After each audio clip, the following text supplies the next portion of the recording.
ouais, 100% des traders qui ignorent le money management sont perdus d'avance. Je pense que il n'y a pas de projection, si tu veux, sur le long terme.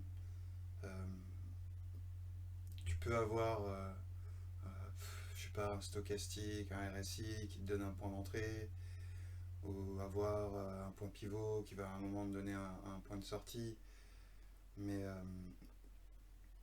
si t'as pas de projection long terme, de cadre, de gestion, s'il n'y a pas de calcul du rapport entre tes entrées, tes sorties, tes stop loss, s'il n'y a pas une récurrence, s'il n'y a pas vraiment une gestion du money management et de tous ces rapports-là sur le long terme et sur le nombre d'actions menées, de prise de position si tu préfères, c'est forcément voué à l'échec. C'est forcément voué à l'échec parce que tu remets ton futur au hasard en fait.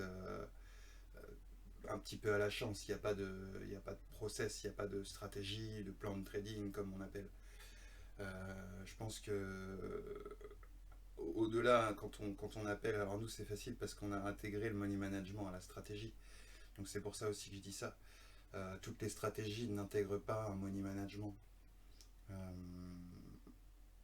c'est le pire presque, parce que pour moi, il n'y a pas de stratégie sans money management. Parfois même c'est ce qui manque à certaines stratégies. Donc tu te dois de prendre en compte euh,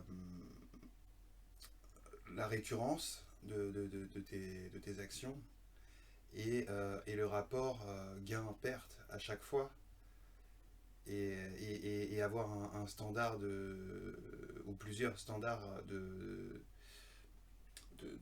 passage à l'action si tu veux, des déclencheurs, ce qu'on appelle des points d'entrée, mais des points d'entrée qui soient toujours similaires pour avoir un feedback qui soit réel. Et d'ailleurs, on en parlera ailleurs, mais c'est très lié aussi avec le rapport à l'argent. Euh, Tu feras pas la même chose avec un compte en démo qu'avec un compte en réel, même au niveau du money management. Donc c'est pour ça aussi que on discute souvent des comptes démo.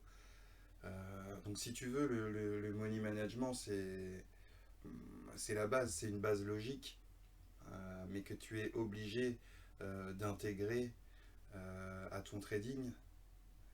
Sinon, tu n'as pas de récurrence et tu ne peux pas backtester ce que tu fais.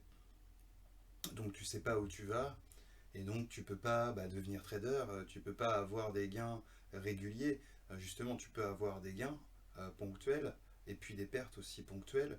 Tu peux avoir, si t'es pas trop malchanceux, un capital qui range ou qui évolue un petit peu, mais effectivement, tu n'auras jamais sérénité, tu n'auras jamais évolution concrète, tu profiteras jamais de l'exponentialité, de l'effet boule de neige, de l'essentiel en fait. Donc le money management, c'est une réflexion à part entière que tu dois mener, ensuite que tu l'intègres à ta stratégie comme on a pu le faire avec la stratégie AVGT, ou que tu l'aies de côté un petit peu dans ta gestion économique, financière et ton exposition sur les marchés financiers. Quelle que soit la manière dont tu choisis de le faire, ça me dérange pas si tu veux, bien que si on a choisi de l'intégrer, c'est pas pour rien. Mais en tout cas, tu vas être obligé de l'intégrer dans ton trading. Sinon, effectivement, tu es voué à l'échec. 100% des traders, effectivement, qui n'ont pas, qui ne prennent pas compte du money management sont voués à l'échec. Et tu peux même le voir avec ceux qui sont très chanceux, qui vont passer un capital de 2 à 20 000 euros en 10 mois. Je l'ai déjà vu. Et ils vont tout reperdre en moins de temps que ça. Simplement parce qu'il n'y a pas de money management. Ça a été un avantage avec la chance, si tu veux, un temps, parce que les marchés étaient peut-être haussiers, parce que pour X raisons, en fait, qui n'est pas maîtrisé, en fait. Tu vois, j'ai un bon exemple. Hein, qui a pu perdre de l'argent sur les crypto-monnaies les derniers mois, tout le temps de cette hausse, c'est quand même difficile. Il fallait vraiment avoir soit un mauvais money management, il fallait que ça en fait, il fallait avoir ou ne pas en avoir en fait, tout simplement. Il fallait ne pas avoir de money management, perdre de l'argent, sinon c'était impossible. Ensuite, c'est une question d'optimisation, ça c'est encore autre chose.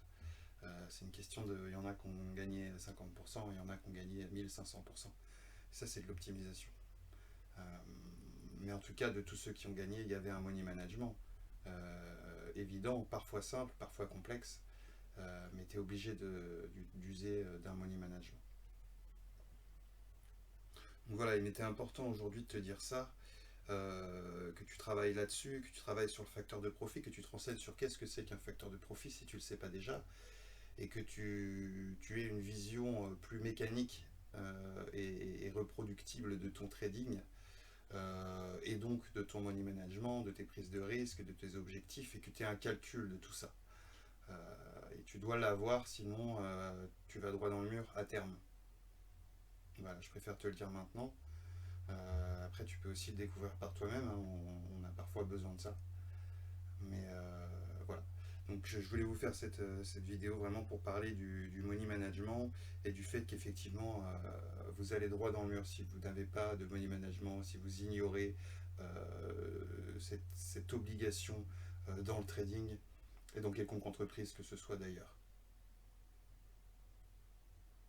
Donc voilà, c'était Benops hein, pour une nouvelle confession de Benops, euh, assez succincte mais importante.